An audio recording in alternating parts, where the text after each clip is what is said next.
రాష్ట్రంలో మంత్రివర్గం తీర్మానం చేశాక కులగణన చేస్తామని ప్రకటించిన కాంగ్రెస్ ప్రభుత్వం నిర్ణయాన్ని ఓయూ విద్యార్థి సంఘాలు స్వాగతించాయి. రాష్ట్ర ప్రభుత్వ నిర్ణయాన్ని స్వాగతిస్తూ ఓయూ ఆర్ట్స్ కళాశాల వద్ద విద్యార్థి సంఘాల నాయకులు ప్లకార్డులు ప్రదర్శిస్తూ రాష్ట్ర ప్రభుత్వానికి కృతజ్ఞతలు తెలియజేశారు. తెలంగాణ రాష్ట్రంలో కులగణన చేస్తామని కాంగ్రెస్ ప్రభుత్వం ప్రకటించడాన్ని ఓయూ అధ్యాపకులు విద్యార్థుల తరపున స్వాగతిస్తున్నామని ఓయూ ఆర్ట్స్ కళాశాల ప్రిన్సిపల్ చింత గణేష్ తెలిపారు. కేంద్ర ప్రభుత్వం కూడా కులగణనను నిర్వహించాలని ఆయన కోరారు.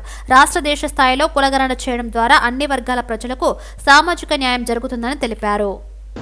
దేశ స్థాయిలో మరియు రాష్ట్ర స్థాయిలో కులగణన చేయటం ద్వారా అన్ని కులాలకు సంబంధించినటువంటి ప్రజలకు సామాజిక, ఆర్థిక, రాజకీయ న్యాయం జరిగేటటువంటి అవకాశం ఉంటుంది. ముఖ్యంగా తెలంగాణ రాష్ట్రంలో వివిధ కులాలకు, వివిధ తెగలకు, ఆదివాసీ సమూహాలకు సంబంధించినటువంటి ప్రజలు నివసిస్తున్నారు.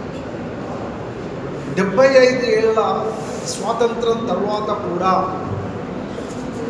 చాలామంది బీసీ కులాలకు సంబంధించినటువంటి ప్రజలు, అదేవిధంగా షెడ్యూల్డ్ కులాలకు సంబంధించి షెడ్యూల్డ్ కులాలలో ఉన్నటువంటి కొన్ని ప్రత్యేక కులాలకు సంబంధించినటువంటి ప్రజలు, ఆదివాసీలు రకరకాలైనటువంటి సామాజిక, ఆర్థిక పరమైనటువంటి సమస్యలతో సతమతమవుతున్నారు.